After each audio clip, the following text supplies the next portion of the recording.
Oi, gente! A gente está começando mais um episódio do MartaCast, um programa dedicado aos esportes femininos.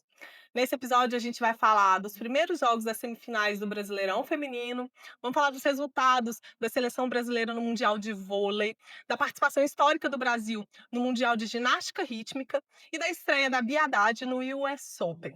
Fica com a gente que a gente vai falar dessas notícias e outras sobre as mulheres do esporte agora. Antes de começar, a gente vai se apresentar. Eu sou Carol Vimiero, sou professora da UFMG e jornalista. Eu Isabela, sou fala. Isabela e eu tô no quinto período de jornalismo aqui na UFMG. Eu sou Soraya Carvalho, estudante do quarto período de jornalismo aqui na UFMG e bolsista do Coletivo Marta. E eu sou o Cauê, estudante do segundo período de jornalismo da UFMG. Muito bom, gente. A gente está voltando depois de uma parada das férias, então é o nosso primeiro episódio depois das férias. Muita coisa hoje, né? Vamos começar falando do futebol, né? O Cruzeiro jogou aí, né? O primeiro jogo das semifinais do Brasileirão Feminino da Série A1 e ganhou do Palmeiras, não é isso, Cauê? Conta aí Isso alguns dos mesmo. detalhes pra gente. Bom, no último domingo, dia 24, às 10 da manhã, o Palmeiras recebeu o Cruzeiro na Arena Barueri, para a partida de ida das semifinais do Campeonato Brasileiro Feminino. O jogo terminou 3-1 para o Cruzeiro, de virada. E o primeiro tempo começou já agitado. Logo aos 2 minutos de jogo, a artilheira do campeonato, Amanda Gutierrez, marcou. Porém, com a análise do VAR, o gol foi anulado por impedimento. Ela estava com um pezinho ali na frente. Então, o Palmeiras, mesmo com esse gol anulado, continua pressionando o primeiro tempo inteiro. E aos 38 minutos, com um gol de falta da Andressinha, o Palmeiras abre o placar, um belo gol de falta, inclusive, aquele gol de manual que ela bate chapado e sai, a bola faz o efeito tirando da goleira. Então, foi um belo gol. E logo após esse gol, o Cruzeiro ainda teve uma chance no primeiro tempo com a Gisele. Porém, ela estava na cara do gol e a goleira Tapia do Palmeiras fez a defesa, logo nos acréscimos do primeiro tempo. E no segundo tempo, o Cruzeiro, nos primeiros 15 minutos, praticamente decidiu o jogo. Fez 3 gols em 15 minutos. Aos 4 minutos, a Letícia apareceu na frente, antecipou a zagueira Poliana, uma movimentação muito inteligente. Veio um cruzamento da Bianca Brasil e ela com um golpe parecido com um de karatê, assim, ela antecipou, a zagueira e fez um belo gol. Logo depois, aos 9 minutos, a Vanessinha aproveitou a bobeira da zaga do Palmeiras e fez o 2-1. E o 3-1 veio com a Gabi Soares, dominando de peito e batendo como se fosse um sem pulo, logo depois de uma linda jogada da Bianca Brasil, que para mim foi a craque da partida, com 2 assistências. Ela chamou para o X1 a zagueira do Palmeiras, levou para a linha de fundo e cruzou. Então mais um belo gol do Cruzeiro. E após isso, acho que o Cruzeiro administrou mais o jogo, claro, estava vencendo de 3-1 fora de casa, um bom resultado para trazer para aqui para Belo Horizonte. Então, naturalmente o Palmeiras foi avançando mais, né, para buscar ali diminuir o placar. E acho que assim, eh, dos 30 minutos aos 35 minutos do segundo tempo, teve ali um momento de desatenção grave da defesa do Cruzeiro, que quase custou o o gol, né, quase custou tomar gol. Então, acho que para o próximo jogo o Cruzeiro precisa se atentar a isso, porque dentro da área ali a marcação falhou algumas vezes e quase que custou isso. Dependeu muito da goleira Camila, que fez grandes defesas, e da falta de precisão das atacantes do Palmeiras. E para o lado do Palmeiras, acho que agora é tentar buscar o resultado aqui em Belo Horizonte, com a torcida contra, enfim, é é isso. Muito bom. E o Cruzeiro se beneficiando um pouco aí, né, da volta da Bianca Brasil, né, voltando aí para esses jogos decisivos. E muita gente de Belo Horizonte foi, né, para o jogo, não foi, Isabela? Pois é, muita gente, a torcida do Cruzeiro estava presente lá em São Paulo e, a gente sabe que é difícil, né, ir em jogo em outro estado, esse deslocamento, exige tempo, exige dinheiro. E uma iniciativa muito legal que aconteceu do pessoal do Cruzeiro foi que o técnico, do time e a Bianca Brasil também, que além de artilheira, né, ainda faz mais ainda pelo time, financiou parte da viagem dos torcedores, né, aquelas caravanas que vão, várias pessoas, financiou essa viagem dos torcedores para poder apoiar lá em Barueri e deu certo, né. A torcida Sim. apoiou e saiu com a vitória fora de casa, e agora tá bem encaminhado, assim, imagino, para esse jogo da volta, que vai ser no Independência, né, no domingo. Isso, no Isso, dia 31 às 10h30. isso. Então vamos acompanhar aí, né, gente. A gente está no primeiro semestre, né? Falamos muito do Cruzeiro, falamos algumas vezes, né, que Certo. parecia muito que o Cruzeiro, né, vai ser campeão, assim, teve uma primeira fase aí da competição imparável, né? Excelente, Com excelente.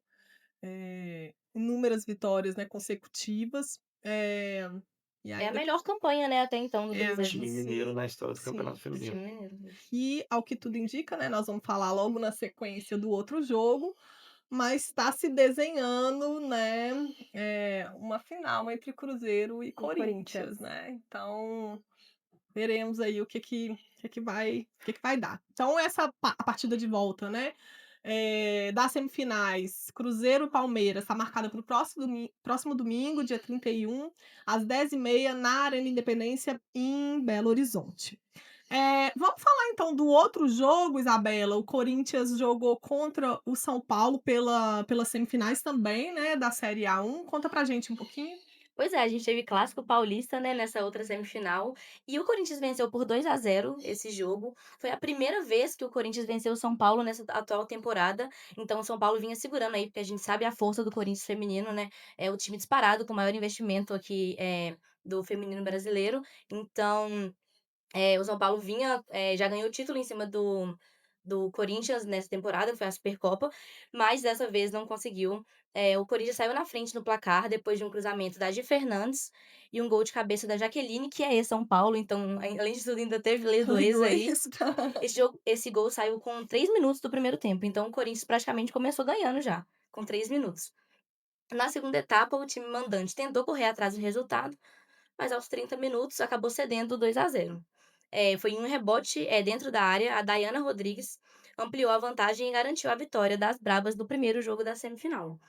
Eh, o Corinthians é o maior campeão do Brasileiro Feminino, né, então a gente sabe da força do time do Corinthians, e se concretizar e ir pra final, é a 9ª final consecutiva do time do Corinthians no Brasileiro Feminino, o que é absurdo, assim, 9ª final consecutiva, o Corinthians é o maior campeão com 6 títulos, então Uma tá se super hegemonia, né, hegemonia do futebol absurda. feminino. E tá se desenhando aí, né, essa final Cruzeiro e Corinthians, que vai ser um bom jogo, com certeza. Os 2 times que estão aí brigando nas cabeças nos últimos tempos aqui do futebol brasileiro, então veremos, né. Sim. E o jogo de volta, né, de Corinthians e São Paulo, também acontece no próximo domingo, dia 31, às 10h30, no estádio Canindé.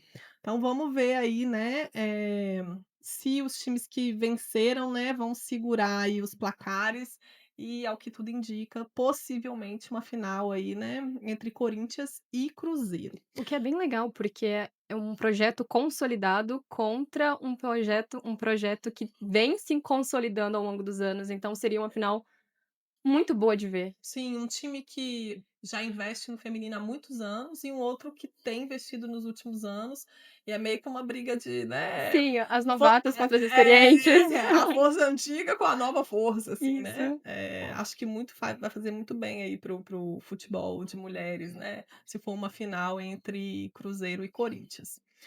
Eu que sou atleticana, vou torcer para as cabulosas. Me dói dizer isso, mas acho que, seria muito positivo, né, para o futebol mineiro a Com gente ter certeza. o Exato. Cruzeiro na final e chegar, né, e brigar por esse E que título. sirva de exemplo também, né, para os outros times de Sim, Minas mostrar que o investimento gera resultado. Não tem sim. como você querer resultado antes de investir. Então, Sim. Exato. acho que fica de exemplo aí. Isso. Vamos continuar falando de futebol então, vamos falar agora da Ludmilla, né, que marcou 3 gols em partida pela Liga dos Estados Unidos, não é isso, Soraya? Exatamente, a Ludmilla fez uma partidaça. Ela, que é atacante do Chicago Stars e figurinha carimbada em convocação da seleção, brilhou na última rodada da Liga Nacional dos Estados Unidos, que foi disputada na sexta-feira, dia 22. Ela marcou 3 gols em apenas 10 minutos. O Nossa hat-trick senhora. contra o North Carolina Courage entrou para a história como o mais rápido da Liga estadunidense. A camisa 14 saiu do banco no segundo tempo, quando a equipe perdia por 2-0 e rapidamente deixou tudo igual. Aos 83 minutos, a Jayden Shaw recolocou o time visitante em vantagem, mas a Ludmilla, de cabeça, garantiu o empate e fechou o placar. Com o resultado, o Chicago Stars segue em 13º e penúltima colocação na tabela, enquanto o North Carolina Courage ocupa a 9ª posição, uma posição abaixo da zona de classificação para as quartas de final. A brasileira chegou ao seu 8º gol na temporada e briga pela artilharia, que são de 11 gols. Na próxima rodada, o Courage enfrenta o líder Kansas City Current fora de casa no sábado, no dia 30. Já o Stars visita o vice-líder Washington Spirit no domingo, dia 31. Muito legal também a gente ver as jogadoras brasileiras brilhando Em nas outras grandes ligas, né? ligas, né. Acho que a gente tem que valorizar e falar mesmo, Ludmilla, que, enfim, né, arrasa, né, Sim. gente. Joga muito.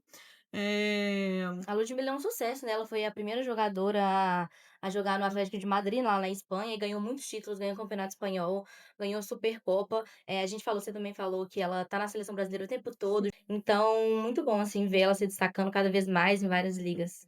Muito bom. Então vamos fechando o nosso primeiro bloco, daqui a pouco a gente volta e vamos falar um pouquinho de vôlei. Até mais. Gente, a gente está de volta para o nosso segundo bloco. Agora a gente vai falar de vôlei. Vou pedir para as meninas se apresentarem.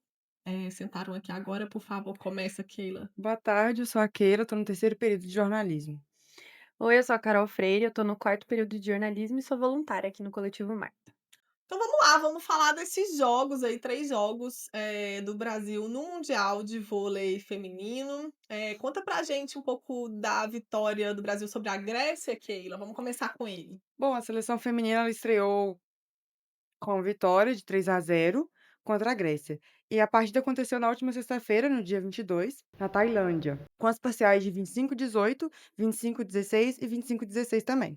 As principais pontuadoras do confronto foram a Gabi, com 18 pontos, sendo 16 de ataque e 2 de saque, e a oposta grega Antuoli, com 18 pontos também. Outro destaque brasileiro foi a Júlia Bergman, com 16 pontos. O Brasil se sobressaiu com tranquilidade no primeiro set e contou com a atuação importante da oposta 15 na primeira etapa. Na segunda etapa, o Brasil manteve o embalo e construiu um placar confortável. No último set, o Brasil permaneceu com um parcial de 25-16, consolidando um bom começo e repetindo o placar elástico do segundo set. Era o esperado já, né, uma estreia, assim, sobre a Grécia, vendo as equipes que estavam no grupo do Brasil, era de se esperar que começasse com um 3-0, que fosse, assim, bem espaçado, esse 25-16, bem tranquilo para. Foi uma estreia bem tranquila Foi uma pra. boa estreia, Foi né? uma Foi ótima um estreia, time, deu né, pra mais pegar tranquilo. deu pra elas chegarem com calma, fazendo o que elas sabem fazer de E melhor. pra dar confiança também, né, para os Sim. próximos jogos, porque depois era a França, então E falando precisou da de confiança. França, tudo que o Brasil entregou no jogo da Grécia, no jogo da França, eu acho que por um momento elas esqueceram como que jogava vôlei. O Brasil viveu momentos de tensão na segunda rodada do Campeonato Mundial, que foi contra a França, como eu já disse. Depois dessa estreia tranquila, o Brasil perdeu os 2 primeiros sets, mas conseguiu virar e vencer o jogo por 3-2, com parciais de 21-25, 20-25, 25-15, 25-17 e 15-13. O início irregular custou caro para o time brasileiro, já que a França apostou em ataques forçados e mostrou solidez na defensiva. Então, a pressão adversária expôs as falhas de recepção e do ataque do Brasil, que se acumulou em erros não característicos. E assim, por mais que o Brasil não tenha feito uma diferença tão grande, que foi as parciais de 25-21 e 25-20, considerando que depois, quando foi ao contrário, o Brasil fez uma diferença maior, 25-17 e 25-15 para a França, tava Tava difícil, dava pra ver que tava muito sofrido, esses 2 primeiros sets foram muito sofridos, dava pra ver que as meninas não estavam bem, não estavam em harmonia, estava uma elas estavam desestabilizadas. E a reação brasileira começou no terceiro set, quando o bloqueio passou a funcionar muito melhor e o ataque ganhou volume. Nesse momento, a Marcele, que é líbero, foi uma peça determinante, organizando passes e dando segurança para a equipe retomar o controle da partida. No ataque, o destaque ficou para as ponteiras. A Gabi, capitã, liderou com 18 pontos, seguida pela Bergman, que marcou 17. E a experiência da Rosa Maria no tie-break também foi essencial para segurar a pressão francesa nos momentos finais, quando a partida ficou aberta até o último ponto. Então foi assim, foi uma manhã de domingo muito tensa. As meninas sofreram bastante nos 2 primeiros sets, mas eu acho que quando teve um intervalo entre o segundo e o terceiro set, o Zé deve ter conversado com elas e aí tudo andou. Foi sofrido, mas elas conseguiram se manter, intactas, digamos O assim. domingo foi tenso, né, Foi Carol? uma manhã muito tensa, foi uma manhã puxada para as meninas, mas o importante é que elas conseguiram virar e vir com tudo para o último jogo dessa primeira fase, que foi contra o Porto Rico. Para elas e para a gente que estava vendo também, né? É, foi muito tenso. Conta pra gente, Isabela, um pouquinho do jogo contra Porto Rico. Pois é, para fechar essa primeira fase, né, a seleção brasileira de vôlei feminino venceu a seleção de Porto Rico por 3-0. Então, depois de passar o sufoco para a França, o Brasil de novo com placares elásticos, conseguiu vencer Porto Rico hoje de manhã, assim como foi, com a Grécia. As parciais foram de 25-19, 25-13 e 25-18. E a equipe finalizou a fase de grupos, da competição com 100% de aproveitamento e apenas 2 sets perdidos em 11 disputados, o que é muita Que é coisa, os 2 sets contra a Contra a França. França, exatamente. Essa vitória consagrou o Brasil como líder do grupo C e demonstrou uma evolução e amadurecimento depois, do Brasil ter passado esse sufoco todo que passou. A maior pontuadora do jogo foi a Júlia Kudes, com 14 pontos, e a Diana também fez uma grande partida com 13 pontos, mostrando um forte poder ofensivo e defensivo das centrais brasileiras. Nos jogos anteriores, a Gabi foi o grande destaque da seleção ao lado da Júlia Bergman. Então a gente tem esses 4 nomes aí se destacando muito nessa fase de grupos. E muito feliz de ver, assim, principalmente a Júlia, depois dela, que ela teve a lesão no joelho, né? Sim, No sim. início do ano passado, se não me engano, que tirou ela das Olimpíadas. É muito bom ver ela jogando a Liga das Nações, que daí ela jogou e foi muito bem. Até, acho que se não me engano, ela bateu o recorde de maior número de bloqueios, né? Aham, maior número de pontos por Bateu a bloqueio. Carolina, né? Bateu a Carolina. Então, muito, muito legal ver a Júlia, assim, voltando depois, pegando confiança depois de uma lesão, que é uma coisa muito complicada para um atleta, né? Pegar confiança depois de lesão e voltar no mesmo nível. Então, muito legal. Isso, e o Brasil busca o título inédito nessa competição, né? Falando sobre o final dessa fase de grupos, ela termina na quarta-feira, dia 27, com o jogo dos grupos E, F, G e H. As oitavas de final serão iniciadas no dia 29 e a seleção brasileira jogará no dia 31 contra o segundo colocado do grupo F, que pode ser ou China ou República Dominicana.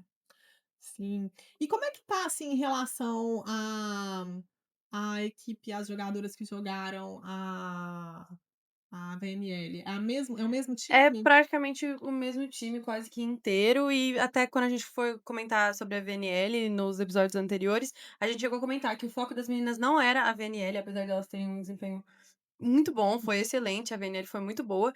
O foco do Zé e do time sempre foi o Mundial, sempre foi conquistar o Mundial. Então agora elas estão dando o maior gás delas, elas vinham treinando pra isso, pra esse campeonato. Então a gente espera que consiga vir esse título inédito, elas merecem. E foi uma boa estreia essa semana, essa fase de grupos. O Brasil caiu num bom grupo, não teve seleções que são as seleções que estão mais pau a pau com a gente, como Estados Unidos, Itália, Turquia, essas seleções que acabam colocando mais perigo, apesar de ter sido um sufoco contra a França. Mas era de se esperar que as Sim. meninas saíssem com vitória nos 3 jogos para chegar bem nas oitavas e se colocar agora ou com a China ou com a República Dominicana, que elas também têm grandes chances, assim, se for puxar o histórico, a nossa seleção tá preparada para passar por isso e em busca do título, né? Então, os possíveis confrontos aí do Brasil, ou é China ou República Dominicana. Isso, nas oitavas vai pegar ou China ou República Dominicana. Gente, são cenas dos próximos capítulos aí, né? A gente tem acompanhado o vôlei durante todo o ano, né? Aproveitar para chamar o pessoal para acessar a coluna de vôlei feminino que a gente tem na revista Marta. A coluna chama Set Point e a gente tem acompanhado aí com textos semanais, quinzenais. Carol tem sempre escrito para Set Point, e a gente vai aí continuar acompanhando, né, o mundial, até o final. A gente termina agora então o nosso segundo bloco, a gente volta daqui a pouco com outros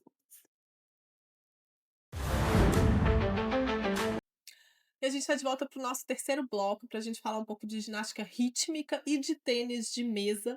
Antes da gente começar, vou pedir para os meninos se apresentarem. Malu e Emanuel. Por favor, Malu. Oi, gente, eu sou a Malu Moura, estudante do sexto período de jornalismo aqui do UFMG e bolsista no Coletivo Marta.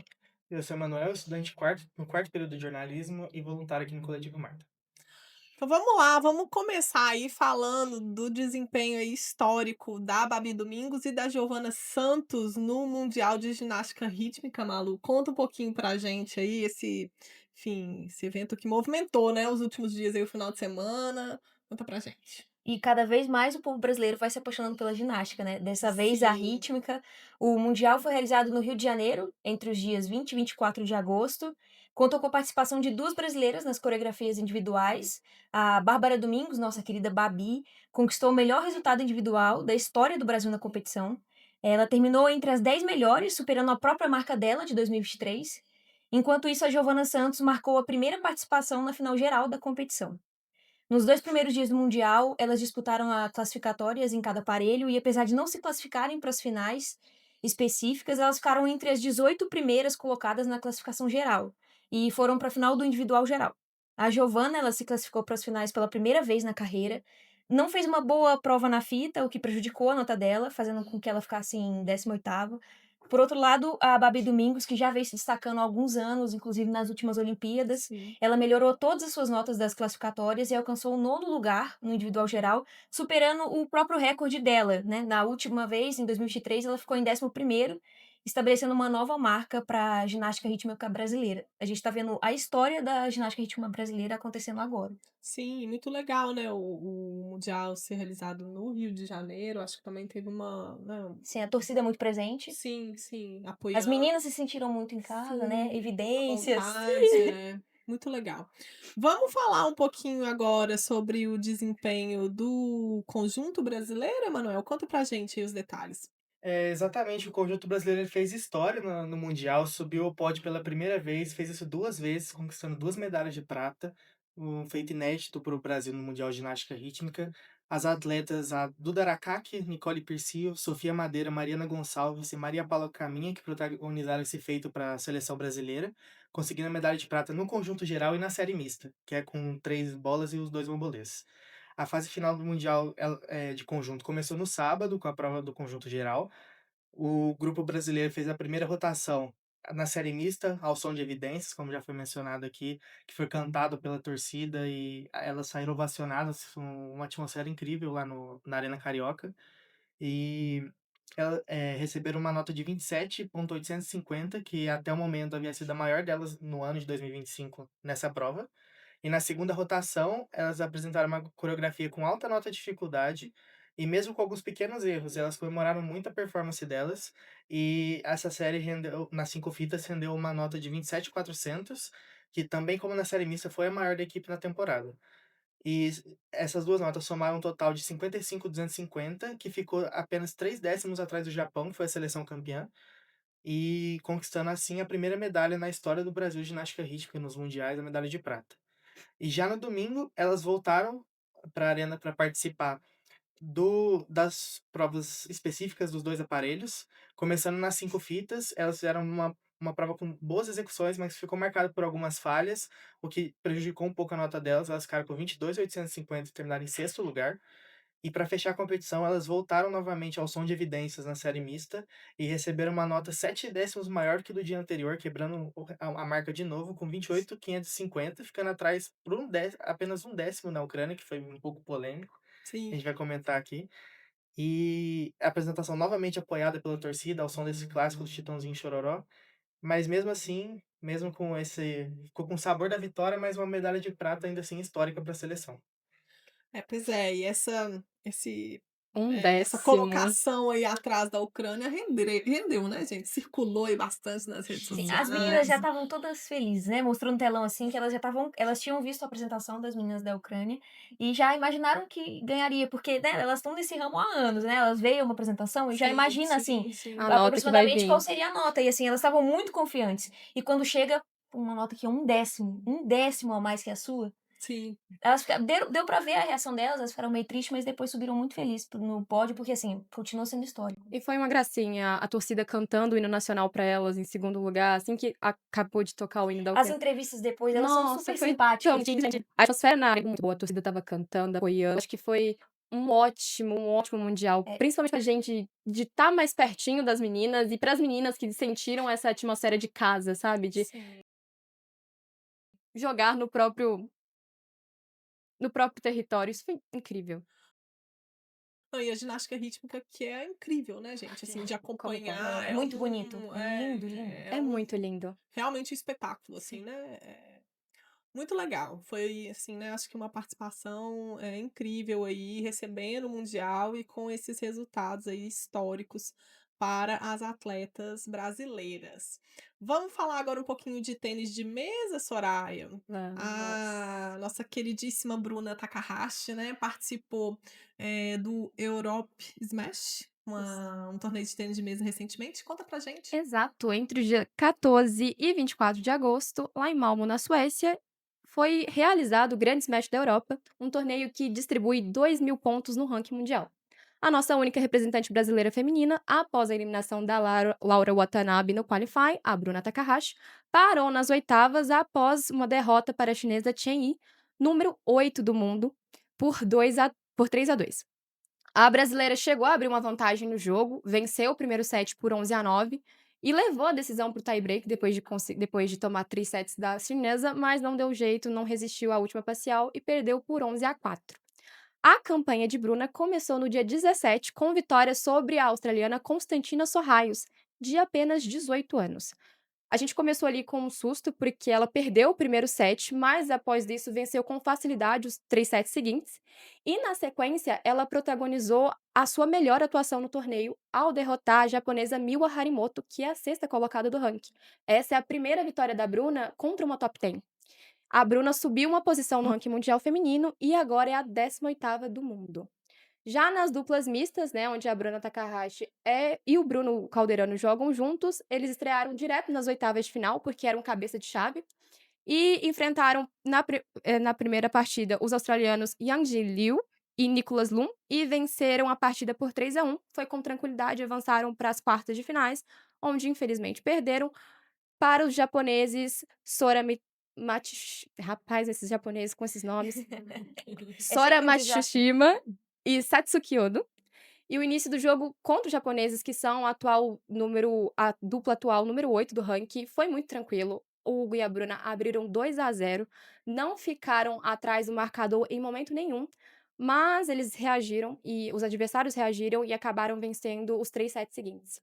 Com os resultados, eles ganharam $2.650 e somaram mais 350 pontos, totalizando 1.910 no ranking mundial de duplas mistas, ficando em nono lugar, que é a melhor posição da dupla, que, lembrando, é uma dupla nova, começou a jogar após o ciclo de Paris. Então, assim, é uma dupla que vem em pouco tempo construindo algo muito sólido. E 2 queridos, né? Todo mundo acompanhando aí a jornada deles jogando juntos. Enfim, muito legal a dupla, né? E Sim. Eu 2 preciso queridas. comentar sobre o jogo da Miwa. Eu preciso Conte. muito falar, porque muita gente disse que esse foi o melhor jogo da carreira da Bruna. Foi uma vitória histórica. No primeiro game, a Bruna foi muito bem. A Miwa começou muito forte, ela abriu a vantagem, mas o que a Bruna conseguiu jogar ali no final do set e neutralizar a Miwa foi absurdo. Ela neutralizou os ataques da Miwa, não cedeu a pressão, levou 15-13. Já no segundo set, a japonesa ela subiu muito de nível. Começou a fazer uma ótima leitura dos saques, dos serviços da Bruna e das jogadas e acabou levando. E a sorte estava do lado dela. Nossa, toda bolinha que ia na rede, toda casquinha. Gente, como que pode? A sorte estava do lado Os dela. japoneses. Japoneses, Eles de chineses, novo. os asiáticos. Até que por conta disso, né, o terceiro set foi mais equilibrado, a Bruna variou muito, a Miwa também variou bastante, porque, era o que a Bruna tinha que fazer. A Miwa leu muito bem o jogo da Bruna no segundo set. Infelizmente a gente não levou o terceiro set, mas foi um ótimo set, muito equilibrado. Algo que eu consegui notar no jogo é que se a Harimoto colocava muito bem uma segunda bola, a Bruna tinha dificuldade. A Bruna ficava mais confortável em propor jogo, em atacar em terceiras bolas. E para situar a nossa audiência, para vocês terem noção do quão difícil foi essa nossa adversária, a Harimoto tem apenas 17 anos e ela saiu passando rodo nas últimas etapas.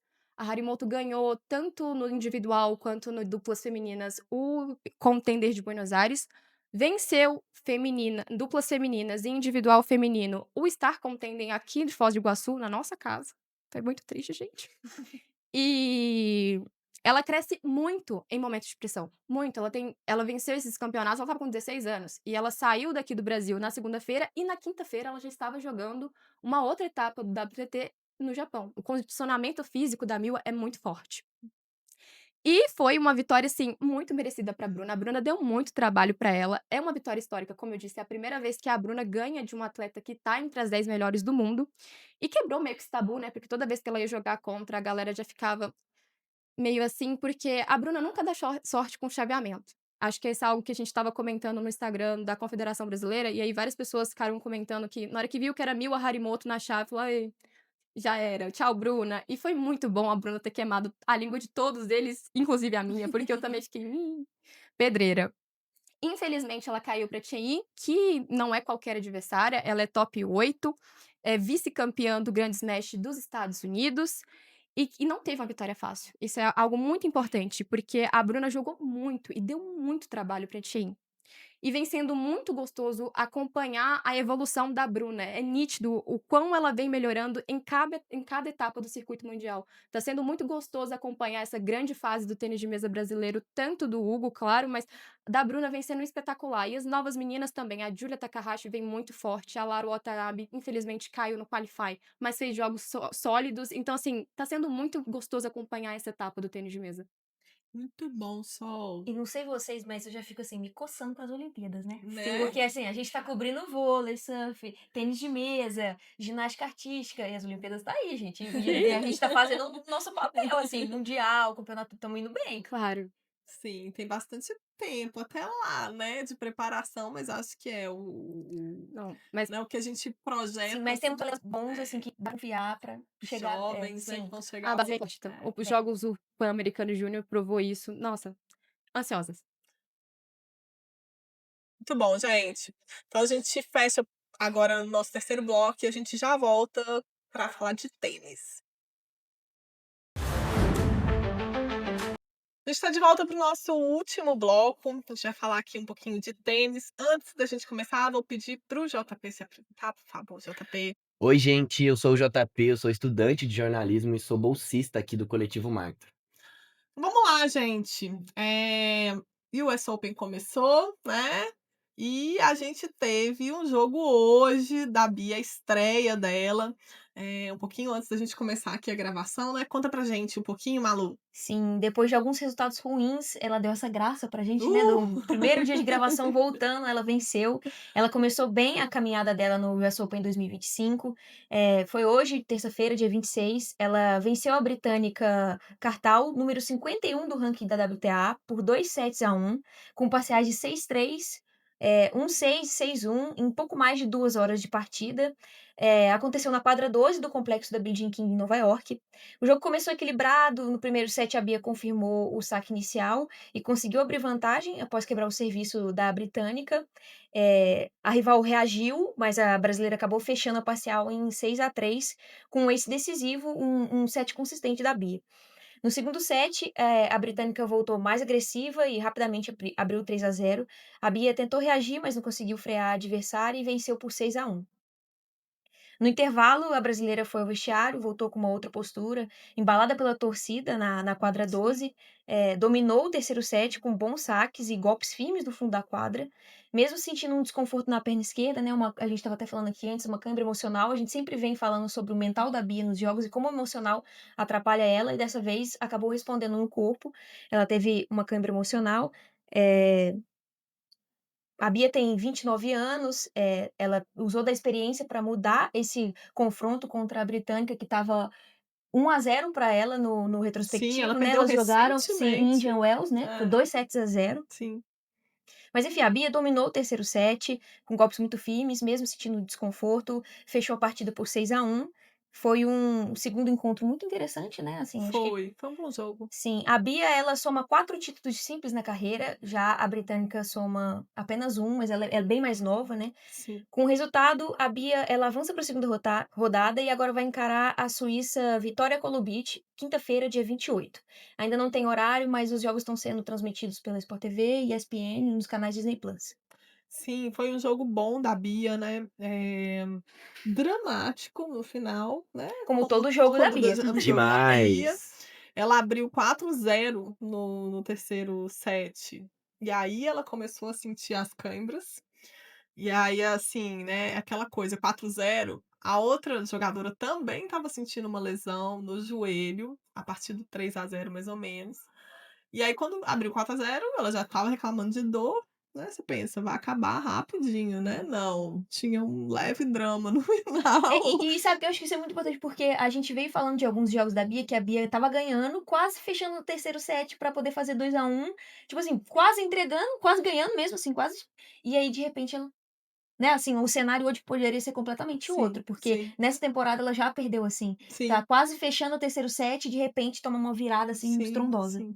E ela teve essas mesmas câimbras emocionais agora em Cincinnati, e ela perdeu o jogo, Sim, de 2-1 também em Cincinnati, na estreia. na estreia, mas acho que em Cincinnati as câimbras, acho que impactaram mais o desempenho dela, e ela começou a sentir as câimbras mais no início do terceiro set, então, no caso de hoje, ela já tinha aberto 4-0, Sim. assim, né, É, então ela tinha uma mínima margem, né, pra tinha uma conseguir margem, ali sim. jogar Mas, mais assim, foi muito controlado. dramático. Teve um game em particular, que foi a hora que estava 4-0 que ela foi sacar, ela não estava conseguindo sacar.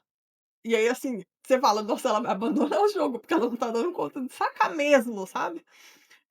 Mas aí ela perdeu esse ponto, e no game seguinte ela já conseguiu, foi um game super longo, mas ela já conseguiu ir voltando, assim, deu pra perceber que a cãibra foi cedendo, assim, né, e aí ela não conseguiu voltar 100%, mas foi dando conta ali, porque a outra também estava, mas foi um jogo dramático, gente, porque as 2 com problemas físicos, né, e a torcida estava lotada, a quadra, e no final, enfim, né, a Bia saiu com a vitória. O US Open é um momento levemente tenso aí, né, do ano da Sim, Bia. principalmente pra Bia, porque ela tem pontos a defender. Muitos pontos, né, ela fez quartas de final, né, ano Sim, ano passado. passado. Aham. Vocês lembram que a gente estava falando lá no início do ano, né, que algumas das derrotas dela não eram tão problemáticas, porque ela não tinha exatamente pontos a defender. Ela agora, no A partir segundo em Roland semestre, Garros já começou, já começou. tanto que ela já foi descendo no ranking, Sim. E agora ela tem muitos pontos a defender 430 pontos pra ser na mais exata. sequência, É, né, sim. porque não só, no US Open, mas também na gira asiática, que é logo na sequência. Então vamos ver, assim, né, se ela a vitória de hoje foi uma boa vitória, ela jogou bem, né, Malu? Eu não Sim, sei ela é a se nossa única representante lá em Nova York, é bom falar isso, então assim, se na chave simples, eu né, sempre feminina. busco procurar pontos positivos no jogo dela, Não, mas ela principalmente jogou bem hoje. principalmente né, dessa temporada que tá difícil, né, são, Sim, assim, 23 partidas, 10 vitórias, muitas derrotas em estreia. Então, muitas. assim, torneio grande, ela é boa aí na quadra, apesar de não estar trazendo bons resultados, né, a última vitória dela foi em Seul, né, Sim, então, assim, que foi na quadra. sim, Então né. acho que é importante, foi uma vitória importante, sem dúvida. Ela jogou bem, eu acho que assim, ela teve no primeiro no primeiro set muita variação de jogo, subindo pra rede, dando deixadas, muitas bolas profundas. A Bia tem um problema que quando ela tá muito insegura, as bolas dela começam a ficar curtas. E o saque? E o saque cai muito, assim. Então, o primeiro set ela jogou muito bem, sacando muito bem, com bolas profundas, variação. No segundo set, o saque deu uma caída, ela começou a cometer alguns erros, e a Cartago também jogou bem, assim. No terceiro foi um pouco drama, mas ao mesmo tempo eu achei que ela jogou bem pra quem estava sentindo cãibra, assim, sabe? Você dava pra ver que ela estava incomodada, mas ela foi inteligente, assim, então ela foi meio que movendo um pouco menos, mas movendo a Cartal, jogando no fundo e conseguiu, no final das contas, fechar aí, essa vitória. E vamos esperar aí o próximo jogo, então, contra Golubic, Sim. né. Certo. Vamos falar agora de uma notícia que circulou aí, né, gente, nos últimos dias. É porque nada melhor que os bastidores do tênis, né? E uma assim, né, envolvendo figuras, né, muito Lendárias do tênis feminino. sim, Ilustres. sim, que foi a entrada, né, da Maria Sharapova, né, pro hall da fama aí do tênis, e foi homenageada, né, talvez pela pessoa que o público menos imaginaria homenageando ela, né, no discurso do evento que introduziu, né, a Sharapova ao hall da fama do tênis. Conta um pouquinho pra gente, Carol, sobre Pois é, a Maria foi oficialmente introduzida no Hall da Fama no tênis no último sábado, dia 23.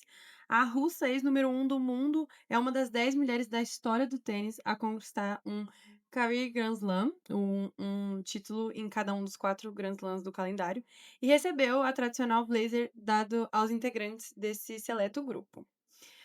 A Sharapova foi a número 1 do mundo por 21 semanas, sendo a 19ª tenista a ficar por mais tempo no topo do ranking. Vencedora do Roland Garros de 2014 e 2012, Australian Open de 2008, US Open de 2006 e Wimbledon de 2004, este último sobre a vitória da grande rival e hoje sua amiga, que foi quem homenageou ela, Serena Williams. Nada mais, nada menos. Ninguém mais, ninguém menos do que Serena Williams. A Maria convidou a Serena para introduzir no Hall da Fama e a Serena disse que aceitou sem hesitar. A Maria mandou uma mensagem para a Serena perguntando se ela poderia introduzir ela no Hall da Fama e a Williams aceitou sem hesitar, como ela disse, de coração aberto e também disse que se sentiu muito honrada. As duas protagonizaram grandes duelos durante suas carreiras, sendo uma das maiores rivalidades do tênis feminino durante anos. Essa rivalidade, entretanto, foi benéfica. A Maria acredita que a Serena ajudou a aprimorar o seu jogo e a sua carreira, se sentindo motivada a sempre conquistar o seu máximo.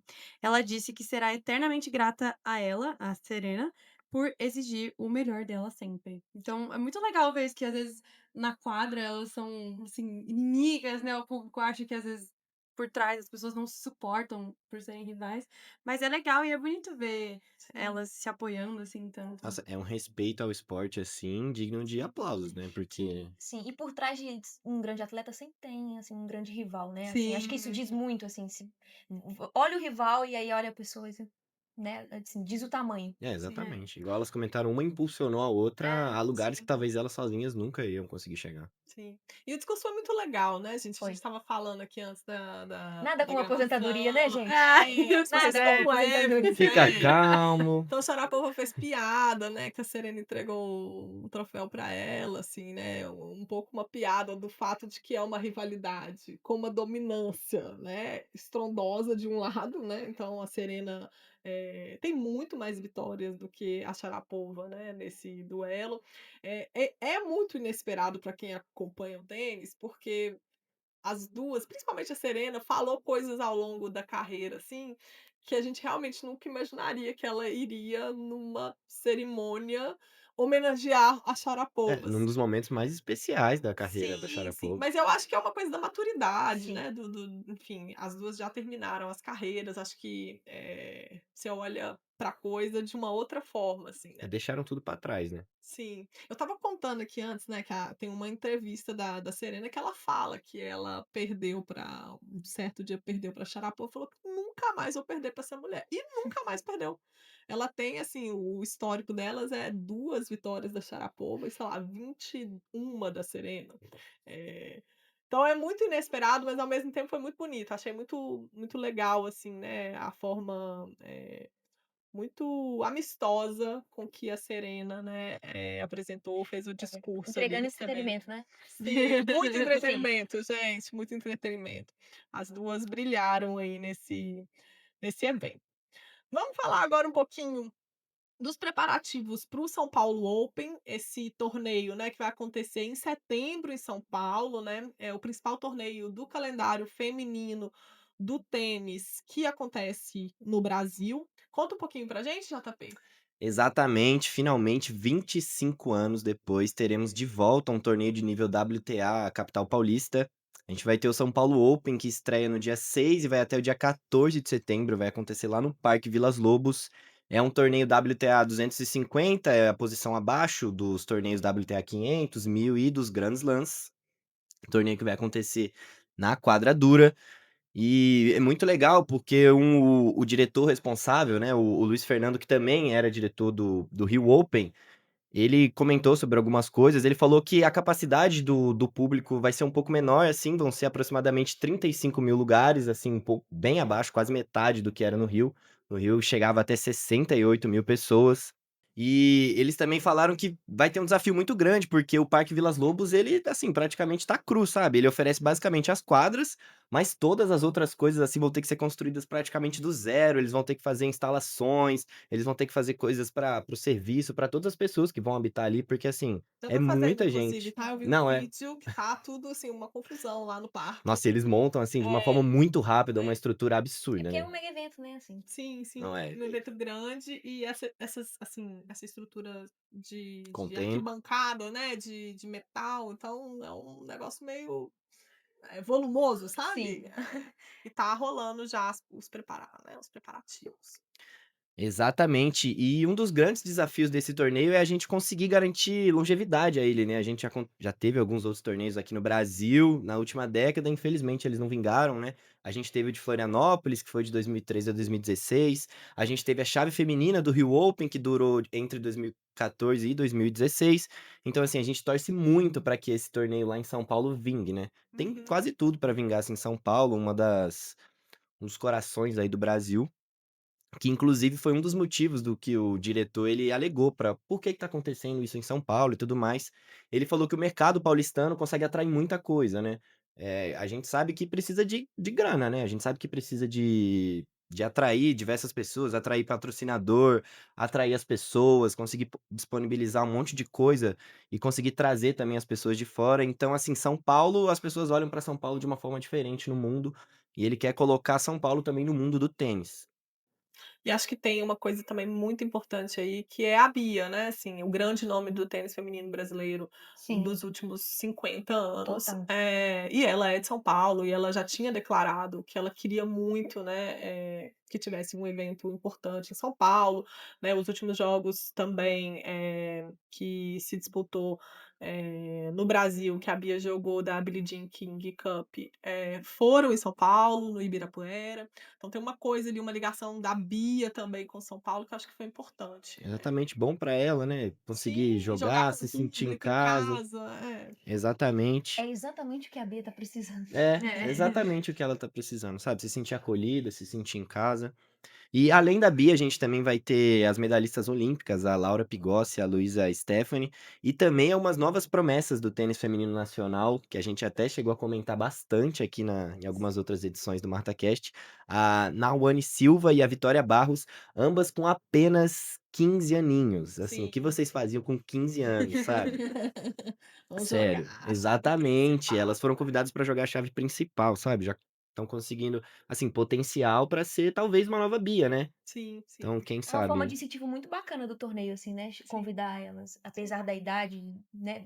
Do quão crua elas ainda são como atletas, mas assim, acho importantíssimo para que elas criem experiência. Não, exatamente, assim, o SP Open pode ser um catalisador para que todo mundo venha jogar, sabe? Um catalisador do tênis feminino no Brasil. Sim. Então é muito importante trazerem a Bia, que é a maior personalidade do tênis aí, talvez dos últimos 50 anos, igual a Carol comentou, trazer as meninas que são jovens promessas para vir jogar e, assim, conseguir disponibilizar, conseguir democratizar talvez um pouco mais o acesso ao tênis, né? A gente não sabe como vai ficar, mas vai que isso talvez gere frutos futuros, né? A gente espera muito que isso aconteça. Então a gente tá muito feliz e tudo mais. Mas infelizmente nem tudo são flores, né? Infelizmente teve uma adversidade aí no planejamento.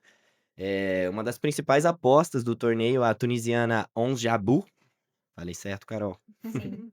Ela que é tricampeã do vice-campeonato em Grand Slams, ela acabou desistindo do torneio, ela alegou problemas de saúde mental. Então, assim, a gente também deseja melhoras para ela, né? Sim. Recuperação, seja lá o que tenha acontecido com ela. O anúncio dela foi muito bem recebido, né? Quando inicialmente falaram Sim, que. sim, ela, assim, a ONS já vinha de questões aí de saúde mental nos últimos anos, né? Acho que os vice-campeonatos, né, lá em Wimbledon foram bastante. Afetaram muito, né? Foi sofrido para ela, assim, né? E aí eu acho que chegou o momento, assim, né? Ela não estava tendo resultados, resolveu se afastar um pouco, mas é uma pena, né? Uma pena, uma grande jogadora, muito querida. É muito querida. Eu vou, né, nesse torneio, então, assim, eu estava com muita expectativa de ver a Onze, assim, então, né, assim, entendo ela, mas também foi foda. Assim, eu Não, queria muito que ela se cuide, né? não tem jeito, né? Assim, acho Não que tem ela jeito. é muito visível para quem acompanha a carreira A dela, queda de rendimento. que ela precisava parar. Não, e Sabe? seria muito egoísta da nossa parte, assim, né? Querer que uma Sim. pessoa participe sem estar nas plenas faculdades mentais. Mas, por um lado, né, com a ONS de fora, a gente abre espaço para que as brasileiras brilhem mais, né? Então, talvez a chance de uma brasileira chegar nas finais, chegar e ir muito longe na competição, ela aumenta muito. Sim. Então, assim, que a gente consiga ver as brasileiras brilharem muito, que a gente consiga ver talvez uma brasileira campeã, seria algo maravilhoso, né? Sim. E a gente tem aí, né, para assim, né, terminar o assunto SP Open, a gente tem também, né, a presença da americana Hailey Batiste e da filipina Alexandra Eala, né, que são 2 nomes aí, né, que tem Badalados do momento, né? badalados Assim, do momento. Então acho que, assim, também ajuda a tornar o torneio, né, suprir a ausência da. suprir a ausência e não ser um torneio brasileiro, assim, né, porque a ideia não é que seja um torneio brasileiro, né. Então acho que Torneio a nível elas mundial, né? sim, é importante que venham jogadoras, de renome de Acho muito outros legal, países. principalmente pela idade, né? Ela muito nova, Sim, eu né? tô doida pra ver Sim, ela. exatamente. Jogando com nossas jogadoras novas também. Então, Sim, legal sim. demais. Exato. E eu acho que já deu certo, né? Porque todos os ingressos para a quadra principal já foram esgotados em todos os dias da fase principal. Então, assim, as vendas estão a todo vapor, que tudo dê certo, que aconteça tudo muito bem lá no nosso SP Open, que não aconteça só nesse ano, mas para os próximos também. Sim, para quem ainda tiver interesse, né, ainda tem disponibilidade do que no tênis é chamado de Ground Pass, que é um tipo de ticket que não te dá acesso à quadra principal, mas te dá acesso ao complexo. E aí, quando você está dentro do complexo, você consegue ver os jogos que não são os jogos principais. Então, muita coisa acontece fora da quadra principal, assim.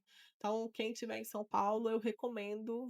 Não é tão caro o ingresso e é uma ótima oportunidade, assim, de você ver, inclusive, o pessoal Acontece treinando, é vários uma experiência eventos, né? super legal. Nas quadras Sim, secundárias. sim. E o próprio treino, né, então todas essas pessoas que vão estar jogando na quadra principal vão estar treinando lá de fora e tem jogos também que acontecem fora da quadra principal.